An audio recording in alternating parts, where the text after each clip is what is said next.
అది 2023 డిసెంబర్ 12 ముంబైలోని కలంబోలి police station. రాత్రి 9 గంటలు దాటింది. సగం మంది పోలీసులు నైట్ రౌండ్స్కి వెళ్ళిపోయారు. మిగతా సిబ్బంది స్టేషన్లో తన పనుల్లో తాము బిజీగా ఉన్నారు. సరిగ్గా రాత్రి 10 గంటల సమయంలో దాదాపుగా 50 ఏళ్ల పైబడి ఉన్న ఒక ఆవిడ వచ్చి పోలీస్ స్టేషన్లో ఏడుస్తూ ఇన్స్పెక్టర్ ఎక్కడా అని అడుగుతోంది. పక్కనే ఉన్న రైటర్ ఆమె దగ్గరికి వచ్చి ఏమైందమ్మా అని అడిగాడు. అప్పుడు ఆమె తన కథను చెప్పడం ప్రారంభించింది. ఆమె పేరు విమల. అదే ఏరియాలో ఒక స్కూల్ బస్ డ్రైవర్గా పనిచేస్తుంది. ఆమె భర్త మనోహర్ ఒక ప్రైవేట్ ఆఫీస్లో క్లర్కుగా పనిచేస్తున్నాడు. ఇద్దరూ కష్టపడి తన కుటుంబాన్ని నెట్టుకొస్తూ ఉన్నారు. వాళ్ళకి 3 పిల్లలు. పెద్ద కూతురు చదువు పూర్తయ్యాక ఉద్యోగం కోసం దుబాయ్ వెళ్ళిపోయింది. రెండవ కూతురు పేరు వైష్ణవి. ఆమెకు 19 ఏళ్ళు వయసు ఉంటుంది. ఇంట్లో అందరికంటే బాగా చదువుకోవాలని బీఎస్సీ డేటా సైన్స్లో జాయిన్ చేశారు. చిన్న కొడుకు, వాడికి 10 ఏళ్ల వయసు ఉంది కాబట్టి స్కూల్లోనే చదువుకుంటున్నాడు. డిసెంబర్ 12 ఉదయం ప్రతిరోజు లాగానే వైష్ణవి కాలేజీకి వెళ్తున్నా అని చెప్పి 10 గంటలకు ఇంటి నుంచి బయలుదేరింది. ఆటోలో రైల్వే స్టేషన్కి వెళ్ళి అక్కడి నుంచి ట్రైన్లో కాలేజీకి వెళ్ళింది. వాళ్ళ ఇంట్లో వాళ్ళు కూడా తమ పనుల్లో బిజీ అయిపోయారు. సాయంత్రం స్కూల్ డ్యూటీని ముగించుకొని విమల ఇంటికి వచ్చేసరికి సాధారణంగా అందరికంటే ముందే ఇంటికి వైష్ణవి వచ్చేది. కానీ ఆ రోజు మాత్రం ఇంకా రాలేదు. ట్రాఫిక్లో చిక్కుకుంటుందేమో అని మొదట అనుకుంది. కానీ అరగంట గడిచినా సరే వైష్ణవి ఇంకా రాలేదు. ఆమెకు ఫోన్ చేస్తే మొబైల్ స్విచ్ ఆఫ్ వస్తోంది. అదే క్షణం విమల గుండెల్లో ఏదో తెలియని భయం మొదలైంది. అయినా వస్తుందిలే అనే ఆశతో ఎదురు చూస్తూ ఉంది. రాత్రి 7 గంటలు అవుతుంది. కరెక్ట్గా అదే టైంకి మనోహర్ కూడా ఇంటికి వచ్చాడు. జరిగిన విషయం చెప్పగానే ఆయన వెంటనే బయటకు వెళ్ళి వైష్ణవి రెగ్యులర్గా వెళ్ళే బస్ స్టాప్లు, ఆటో స్టాండ్లు, రైల్వే స్టేషన్లు ఇలా తెలిసిన ప్రతి చోట వెతికాడు. కానీ ఎక్కడ వైష్ణవి జాడ కనిపించలేదు. ఆమె ఫ్రెండ్స్కి కాల్ చేస్తే వాళ్ళు చెప్పిన సమాధానం మాత్రం అందరికీ షాక్కి గురి చేసింది. వారు ఏమన్నారంటే, వైష్ణవి ఈరోజు కాలేజ్కి అయితే వచ్చింది, కానీ ఒక్క క్లాస్ కూడా అటెండ్ అవ్వలేదు. మేమైతే ఇంటికి వెళ్ళిపోయిందేమో అనుకున్నాం అన్నారు. ఆ మాటలు విన్న వెంటనే వాళ్ళ ఇంటిలో వాళ్ళకి భయం మరింత పెరిగిపోయింది. ఇదే సమయంలో రాత్రి 8 గంటల 30 నిమిషాలకి మనోహర్ నుంచి వచ్చిన ఒక ఫోన్ కాల్తో విమల వెంటనే పోలీస్ స్టేషన్కి వెళ్ళింది. అదే సమయంలో మరో వార్త కూడా బయటికి వచ్చింది. వాళ్ళ ఉండే ఏరియాలోనే ఒక యువకుడు కనిపించకుండా పోయాడని, ఆ తర్వాత అతను చనిపోయాడని కూడా అందరూ మాట్లాడుకుంటున్నారు. ఆ సమయంలో అక్కడ ఉన్న పోలీసులకి కానీ విమలకి కానీ తెలియని విషయం ఏంటంటే, ఆ యువకుడి మరణానికి ఈ వైష్ణవి మిస్సింగ్కి ఒక భయంకరమైన సంబంధం ఉంది. అయితే వైష్ణవి కనిపించకపోవడంతో పోలీసులు మిస్సింగ్ కేసుని మాత్రమే నమోదు చేశారు. ఆమె ఫోటోలు, వేసుకున్న డ్రెస్ వివరాలు, రోజు వెళ్ళే రూట్లు అన్నీ రాసుకుని దర్యాప్తును మొదలుపెట్టారు. కానీ మొదట్లో ఈ కేసు అంత సీరియస్గా తీసుకోలేదు. కాలేజీ ఫస్ట్ ఇయర్ అమ్మాయి ఎవరితోనో వెళ్ళుండొచ్చని అనుకుని కేవలం మిస్సింగ్ అలర్ట్ పంపించి మిగతా స్టేషన్లకు సమాచారం ఇచ్చారు. అంతకు మించి పెద్దగా దర్యాప్తు కూడా చేయలేదు. ఇది చూసిన వైష్ణవి కుటుంబం తీవ్ర ఆందోళనకు గురైంది. రోజు పోలీస్ స్టేషన్కి వెళ్ళినా అక్కడ ఇన్వెస్టిగేషన్ జరుగుతుంది అనే సమాధానం తప్ప ఇంకే సమాచారం కూడా ఇచ్చేవాళ్ళు కాదు.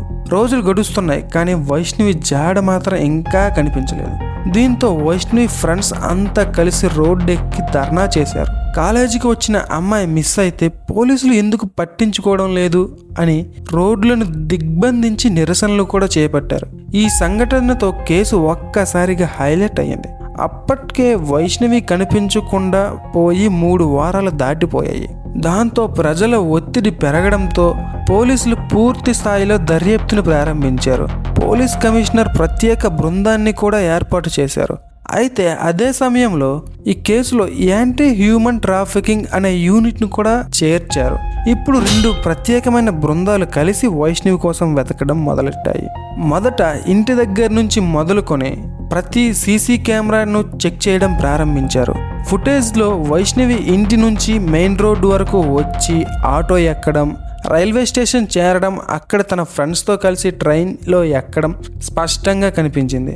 ట్రైన్ వెళ్ళిన ప్రతి స్టేషన్లోని సీసీటీవీలు కూడా పరిశీలించారు. ఆమె ఎక్కడా దిగలేదు. చివరకు కాలేజ్ దగ్గర ఉన్న స్టేషన్లో తన ఫ్రెండ్స్తో దిగడం కూడా రికార్డ్ అయింది. అక్కడి నుంచి అందరూ కలిసి కాలేజ్ వైపు నడిచారు. కానీ కాలేజ్ కారిడార్లో ఉన్న సీసీటీవీని చూసేసరికి పోలీసులు ఒక్కసారిగా షాక్కి గురయ్యారు. అందులో వైష్ణవి ఫ్రెండ్స్ మాత్రమే కనిపించారు, కానీ వైష్ణవి మాత్రం అస్సలు కనిపించలేదు. అంటే కాలేజ్ గేటుకి చేరుకున్న తరువాత ఆ కొద్ది నిమిషాల్లోనే వైష్ణవికి ఏదో జరిగింది. కాలేజ్ కారిడార్లో వైష్ణవి కనిపించకపోవడంతో పోలీసులు ముందుగా ఆమెతో కలిసి వచ్చిన ఫ్రెండ్స్ని ప్రశ్నించారు. అయితే వాళ్ళు చెప్పిన సమాధానం ఒక్కటే.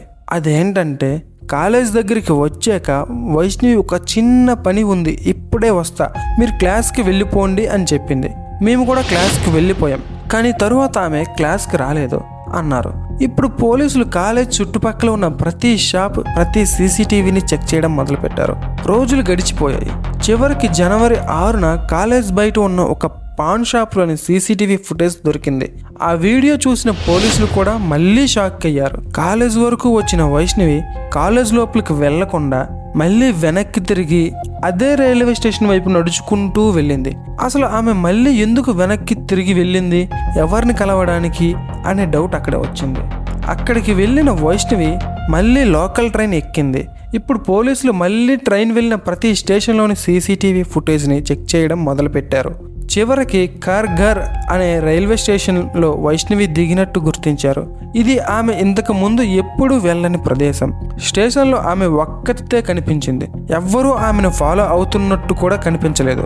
కానీ స్టేషన్ బయటకు వచ్చిన వెంటనే వైష్ణవి ఒక యువకుడిని కలిసింది. ఇద్దరు కొన్ని నిమిషాలు మాట్లాడుకొని చాలా సహజంగా కలిసి నడుచుకుంటూ వెళ్ళిపోయారు. ఆ దృశ్యం కూడా సీసీటీవీలో స్పష్టంగా రికార్డ్ అయింది. అప్పటి వరకు అందరూ అన్నట్టుగా ఇది కిడ్నాప్ కేసు కాదని పోలీసులకు అర్థమైంది.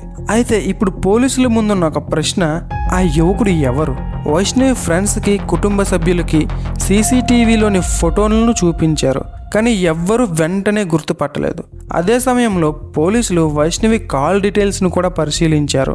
అందులో ఒక నెంబర్కు మళ్ళీ ఫోన్ కాల్స్ వెళ్ళడం కనిపించింది. ఆ నెంబర్తో వైష్ణవి చాలాసార్లు గంటల కొద్దీ మాట్లాడిన రికార్డులు కూడా ఉన్నాయి. ఆ నెంబర్ ఎవరిదో ట్రేస్ చేయగా అది 24 ఏళ్ల వైభవ్ అనే యువకుడిది అని తెలిసింది. అతని అడ్రస్ కూడా వైష్ణవి ఉండే అదే కలంబోలి ఏరియాలో ఉంటుంది. అప్పుడు వైష్ణవి తల్లిదండ్రులు ఒక నిజాన్ని బయటపెట్టారు. 3 ఏళ్ల క్రితం వైభవ్, వైష్ణవి ఇద్దరూ ప్రేమించుకున్నారు అన్నారు. ఆ ఒక్క మాటతో ఈ కేసు పూర్తిగా కొత్త మలుపులోకి తిరిగింది. వైభవ్ అండ్ వైష్ణవి వాళ్ళు దాదాపు 10 సంవత్సరాలుగా ఎదురెదురుగా ఉండేవారు. 2 కుటుంబాలు చాలా సన్నిహితంగా ఉండేవి. చిన్నప్పటి నుంచి వైభవ్ వైష్ణవిని చెల్లెల్లా చూసుకునేవాడు. స్కూల్కి తీసుకెళ్లడం, తీసుకురావడం కూడా చేసేవాడు. కానీ కాలం గడిచిన కొద్దీ ఆ అనుబంధం ప్రేమగా మారింది. వైష్ణవి 10వ తరగతిలో ఉన్నప్పుడు ఆమె ఫోన్లో వైభవ్ పంపించిన మెసేజ్లు విమల చూసింది. అప్పుడు ఇద్దరు ప్రేమలో ఉన్నారని ఇంట్లో వాళ్ళకు తెలిసిపోయింది. దాంతో 2 కుటుంబాల మధ్య గొడవ కూడా జరిగింది. వైభవ్ చదువు మానేయడం, అతని కులం వేరేగా ఉండడం, వైష్ణవికి కూడా అప్పటికి చిన్న వయసు ఉండడం, ఈ కారణాల వలన ప్రేమను ఇంట్లో పూర్తిగా వ్యతిరేకించారు. ఆ తర్వాత వైష్ణవి కుటుంబం ఇల్లు వేరే చోటకు మార్చేసింది.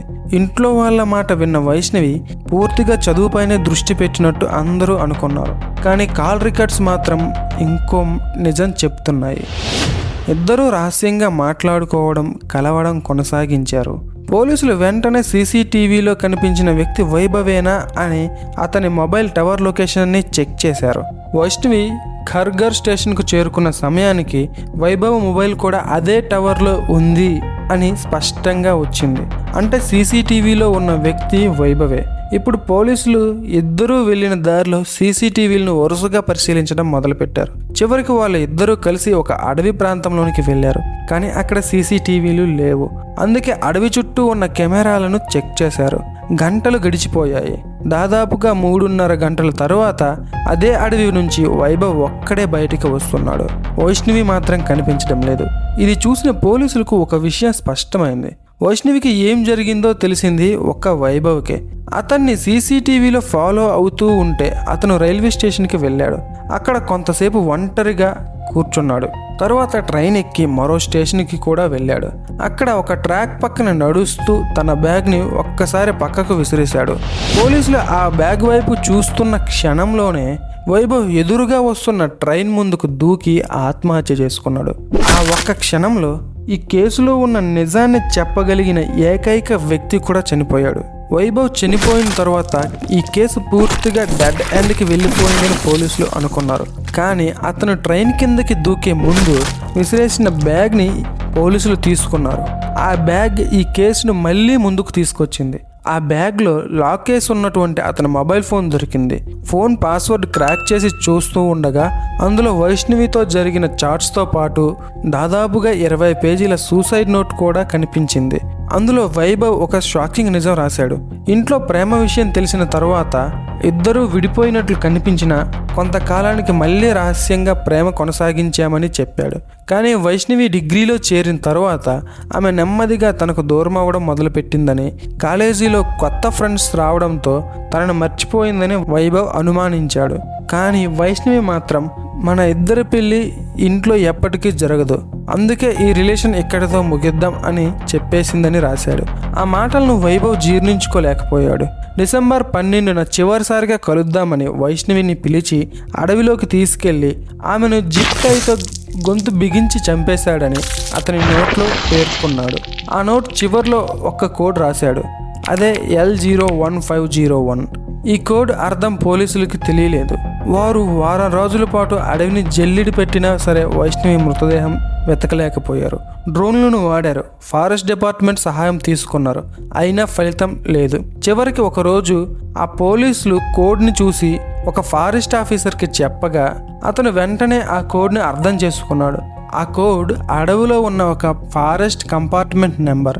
ఆ ప్రదేశానికి వెళ్ళి వెతకగా అక్కడ వైష్ణవి మృతదేహం లభించింది.